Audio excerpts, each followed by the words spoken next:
안녕하십니까. 유한타증권에서 경제분석을 담당하고 있는 정원일입니다. 오늘 말씀드릴 내용은 물가와 유동성 정책의 조합이라고 해서 당분간 펼쳐질 한국과 글로벌 경제 전망 자료를 좀 말씀드리고자 합니다. 최근에 한국 경제에 대해서 말씀드리자면은 지난 3년간 소득주 성장 기조가 진행되었었는데 아시다시피 소득 증가에 따른 소비 증가 효과는 크게 발생하지 않았습니다. 오히려 투자의 위축이 크게 발생한 부분들도 확인할 수 있는데 이러한 위기 상황이 지속되면서 좀 물가까지 디플레이션을 기록하고 있기 때문에 최근 대통령께서의 친기업 행보와 같은 정책적인 변화가 진행되고 있는 것으로 좀 볼 수 있습니다. 그래서 중요한 부분이 이 정책의 중요성을 좀 강조드리고 싶습니다. 정책이 지금 정부에서 얘기하는 것들이 통화정책과 재정정책 두 가지로 나눌 수 있는데 이 두 가지 정책 모두 좀 변화가 발생하고 있는 것을 좀 짚어드리고 이에 따라서 발생할 수 있는 매크로 지표들의 변화를 말씀드리고자 합니다. 네, 먼저 한국 경제에 대해서 말씀드리자면은 소득주 성장이 지금 2017년부터 3년 동안 진행되었었는데 여기에 대한 평가를 간단하게 말씀드리고 정책의 변화로 이어질 그 경제 상황에서의 저점 확인을 좀 기대할 수 있는 내용에 대해서 좀 말씀드려보고 싶습니다. 단적으로 볼 수 있는 내용이 성장률이 지금 둔화되었다라고 말씀드릴 수 있을 것 같은데 이 그래프를 한번 보시면요.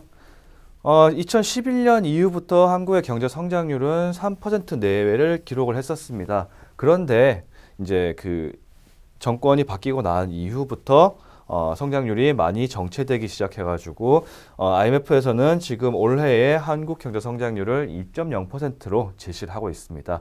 상대적으로 굉장히 많이 성장률이 둔화되고 있고 그리고 특히 GDP 성장률의 기여도 측면에서 볼 때 정부의 기여도가 굉장히 높아지는 모습들을 볼 수 있습니다. 지금 성장률이 좀 둔화되고 있는 양상을 띠고 있는데 여기에서 많이 기여했던 부분이 정부 부분인 만큼 민간에서의 동력이 크지 않은 것이 현재의 상황이라고 볼 수가 있겠습니다.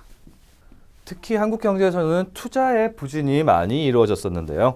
그림을 보시면은 한국의 설비 투자 같은 경우가 17년 이후부터 해서 급격하게 좀 둔화되는 모습을 볼 수 있습니다.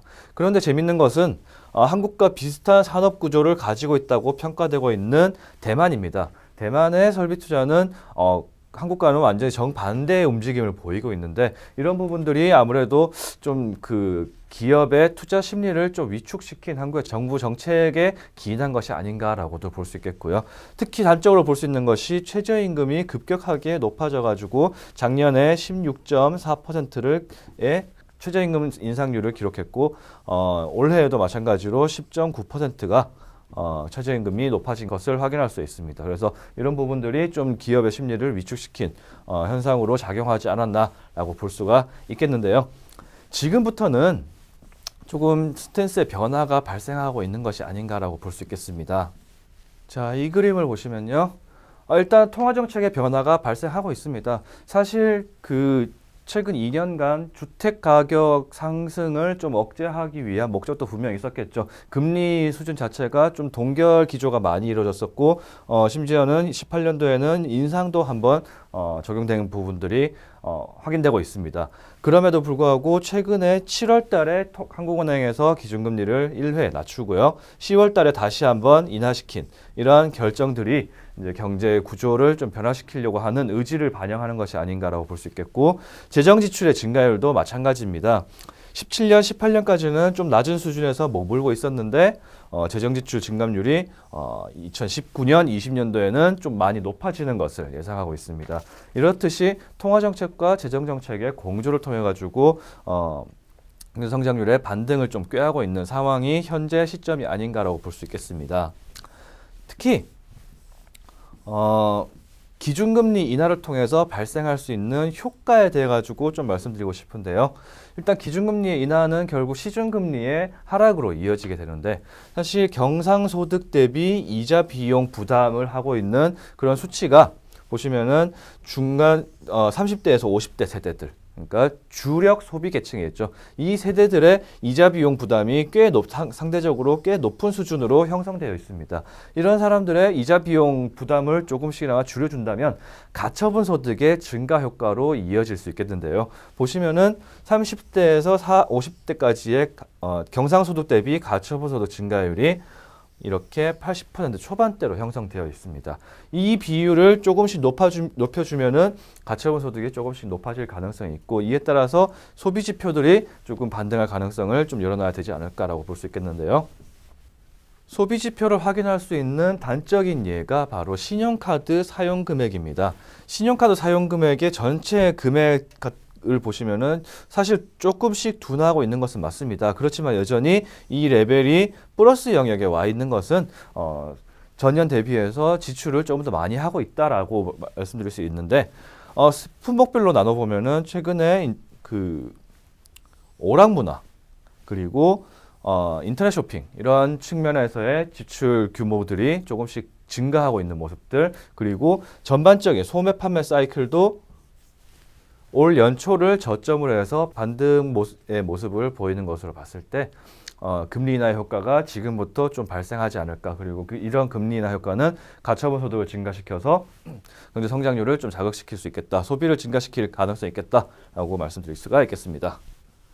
서두에 제가 말씀드렸던 것이 투자에 대해서 말씀드렸는데, 투자의 회복도 좀 가능한 상황이 이어지지 않을까라고 볼 수 있겠습니다. 사실 기업의 투자라는 것은 심리하고 굉장히 많이 연관이 되어 있는데, 기업의 투자 활동을 위축시키는 요인으로 작용했던 것 중 한 가지가 최저임금 인상인 것 같습니다. 최저임금 부담은 상대적으로 큰 규모의 사업장보다는 작은 규모의 사업장에 조금 더 영향을 많이 받게 되는데요. 그래서 보시면은 2017년부터 19년까지 300인 이하 사업장의 설비 투자 계획 금액은 계속적으로 떨어지고 있습니다.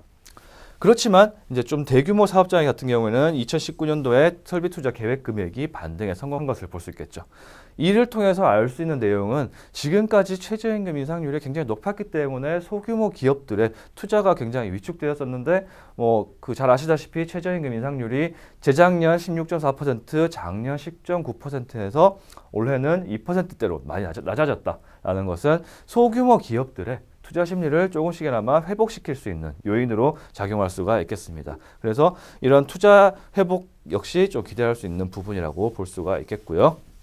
또 한 가지 재미있는 그림은 그 설비 투자 사이클과 마크업입니다. 마크업을 측정할 수 있는 방법이 한 가지가 있는데, 생산자 물가 중에서 산출 물가와 투입 물가로 나누어서 조사되는 것이 있습니다.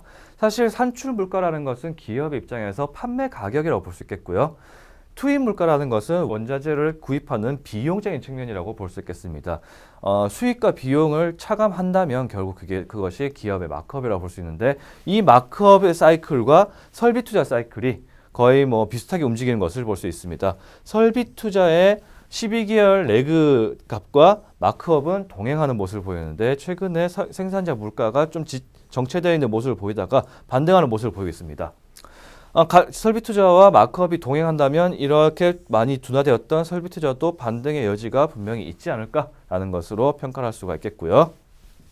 기업들의 감가상각률도 조금씩 반등하고 있습니다. 감가상각률이 높아진다는 것은 결국 설비가 노후화되었다라는 것으로 해석할 수 있겠습니다. 그래서 신규 시설에 대한 교체 수요, 이런 부분들도 최근 5년간 계속적으로 높아진 그런 모습들을 감안했을 때 투자의 수요가 분명히 발생할 것이다 라는 말씀을 드릴 수가 있겠습니다.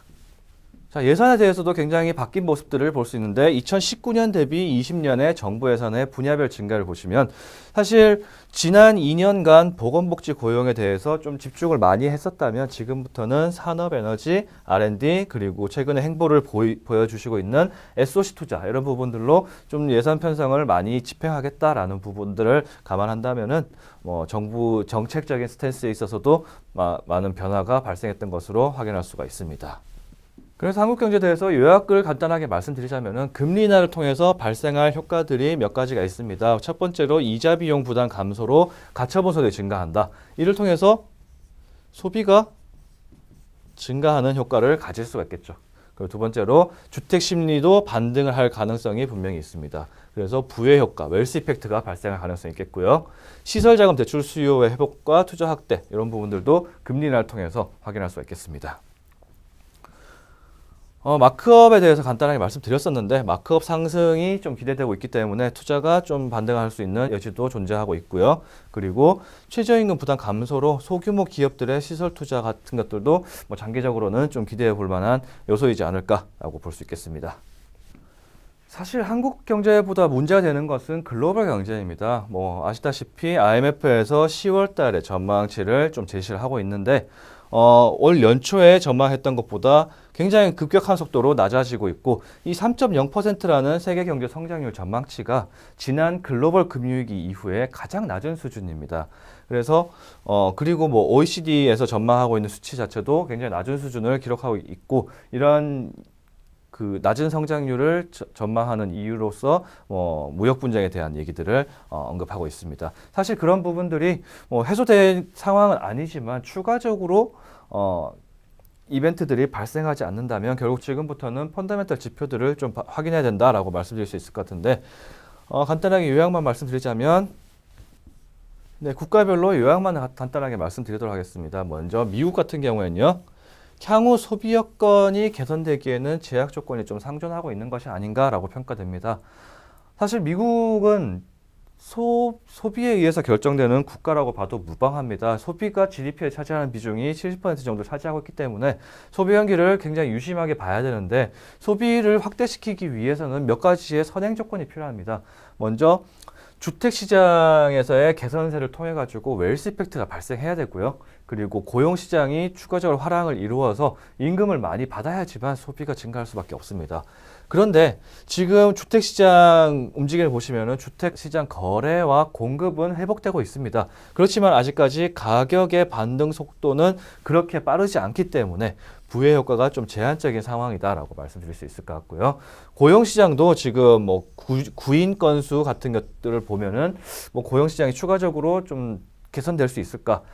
역사적으로 굉장히 낮은 수준까지 낮아져 있는 실업률 상황들을 감안한다면 추가적으로 이러한 실업률 지표들이 낮아지는 가능성보다는 오히려 저점 영역이다라고 말씀드릴 수 있을 것 같고 고용시장에서 추가적인 호조가 나타나지 않는다면 임금이라든가 이런 구매력 측면에서도 좀 둔화세가 발생할 수 있지 않나. 그래서 소비 여건에 대해서 조금 더 고민해 봐야 되는 상황이 아닌가라고 볼 수 있겠습니다.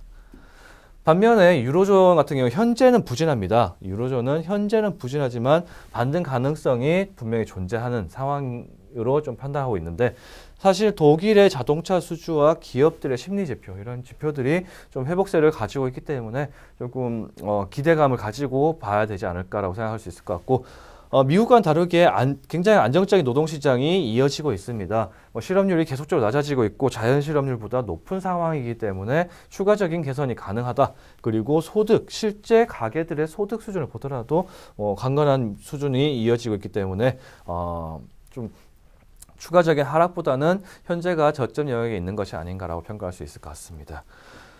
일본 같은 경우에는 지금 10월 1일부터 소비세가 8%에서 10%로 상향 조정됐습니다. 소비세가 인상됐었던 시기가 2014년 당시였었는데요.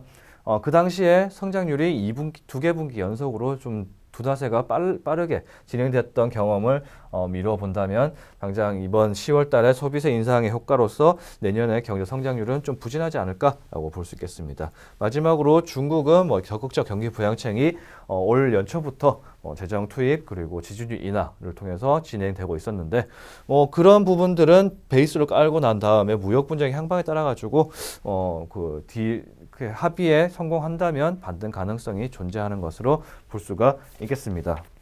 그래서 요약하자면 한국도 마찬가지고 글로벌도 정책 스탠스의 변화가 발생시킬 모멘텀 전환이 이제 예상되고 있고요. 특히 한국 같은 경우에는 정부 정책의 특수성에 기이한 성장률 손해가 굉장히 많았었는데 이런 리스크 요인이 해소되는 과정에 있다는 점을 좀 강조드리고 싶습니다. 발표는 여기까지 마치겠습니다.